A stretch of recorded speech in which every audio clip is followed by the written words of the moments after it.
kayaknya dari sisi market kita memang lebih cenderung banyak yang liburan daripada yang mudik untuk keterisian di hotel gitu. Tapi kalau bicara wilayah, saya juga sepakat gitu bahwa memang saat ini Bali masih merajai kunjungan ya. Jadi memang tingkat keterisian di musim liburan yang cukup panjang, apalagi pemerintah menambah eh, waktu cuti maju 2 hari, itu juga memberikan dampak baik untuk tingkat keterisian hotel. Nah, untuk wilayah memang saat ini berdasarkan laporan dari anggota itu, Bali masih tetap nomor satu menjadi destinasi favorit. Tapi selain itu juga kota-kota besar di dalam Pulau Jawa, tadi juga sudah disampaikan sama Mbak Ratih bahwa Jogja juga saat ini sangat bergeliat sekali dari sisi kunjungan. Lalu kemudian daerah-daerah lainnya di mana promosi-promosi dari pemerintah kota kabupaten tentang destinasi-destinasi wisata baru dan juga dengan skema-skema akomodasi yang lebih variatif, saat ini memang cukup banyak. Tapi kalau masih di grade kan itu Bali masih nomor satu dari kalau bicara 5 besar ya, selanjutnya dengan Jogja dan beberapa kota besar ibu kota di Jawa gitu. Jadi Bandung tadi saya juga setuju, Surabaya juga masih menjadi tujuan favorit. Nah, market ini akan campur nanti pada saat musim cuti Lebaran nanti. Kenapa? Karena memang pusat konsentrasi mudik seperti tahun-tahun sebelumnya kita pahami bahwa itu semua perlintasannya mayoritas terjadi di Pulau Jawa gitu. Jadi ada perpindahan.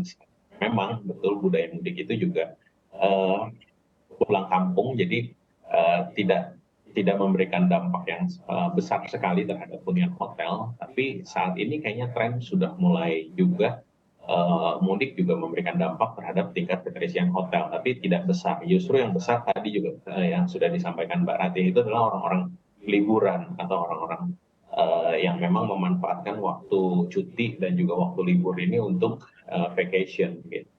Oke, baik. Bicara terkait lebih banyak kontribusinya dari liburan dibandingkan dengan Lebaran, sebetulnya dari tanggalnya sendiri, Pak Yuno, mana yang lebih panjang ataupun apakah memang di tanggal-tanggal Lebaran 25 April, 26 masuk di situ di tanggal segitu yang paling ramai ataupun tingkat okupansinya tinggi, atau justru di tanggal-tanggal 1 Mei ataupun di bulan Mei, bulan depannya, Pak Yuno?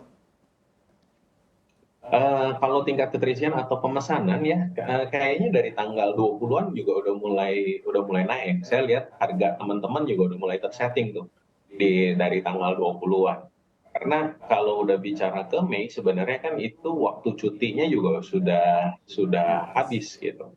Udah mulai diekor-ekor gitu. Jadi memang pemesanan tuh kalau kamar banyak kan udah mulai di tanggal 20-an, di tanggal 20-an, lalu kemudian sepertinya sih endingnya itu adalah akhir minggu depannya, kurang lebih di tanggal sekitar 29-30. Tapi kalau pemesanan hotel, peaknya tuh prediksi kami itu adalah dari PHRI melihatnya kayaknya di tanggal 27 sudah mulai menurun. Karena apa? Karena teman-teman yang mudik atau yang jalan-jalan pun, yang vacation, itu mempersiapkan untuk aktivitas di minggu berikutnya gitu loh. Jadi nggak melulu pol sampai akhir masa liburannya mereka stay di hotel gitu loh. Oke, baik. Nah ini pertanyaan yang sama tentunya untuk Bu Rati. Bu Rati, Anda melihatnya tanggal-tanggal sendiri, tanggal favorit untuk liburan di tanggal berapa saja orang memilihnya? Ya, karena ini depend ya. Kalau di kita, karena customer-nya beragam. Jadi ada yang memang merayakan Lebaran, ada yang tidak. Yang untuk tidak merayakan Lebaran biasanya karena kan cuti bersamanya maju. Nah, itu udah mulai tanggal 19 juga udah rame. Tapi yang merayakan Lebaran mostly itu rata-rata Lebaran pertama sampai dengan tanggal 1. Karena di situ memanfaatkan tadi cuti bersama. Oke. Nah, biasanya kalau udah tanggal 2 atau 3 gitu ada sih, cuman nggak terlalu banyak lah. Tapi puncaknya adalah dari tanggal 22, 21, 21, 22 sampai dengan tanggal 1, tanggal 2. Oke, seperti tadi begitu ya, kurang lebih sama dengan Iya. Pak Yuno. Bu, Iya. sebetulnya kalau dilihat juga dari yang mana juga memperkirakan dan juga menargetkan karena memang THR belum cair, Iya. nanti bisa saja ada peningkatan. Kalau Anda optimisnya sendiri dan juga target terkait penjualan tiket di masa Lebaran itu sendiri, seberapa besar di Antafaya? Kita memang biasanya kalau dibilang tuh panennya itu biasanya memang Lebaran, school holiday sama Natal. Jadi Lebaran ini kita memang sudah ngumpulin, istilahnya sudah melakukan penjualan dari Februari sampai Maret tadi.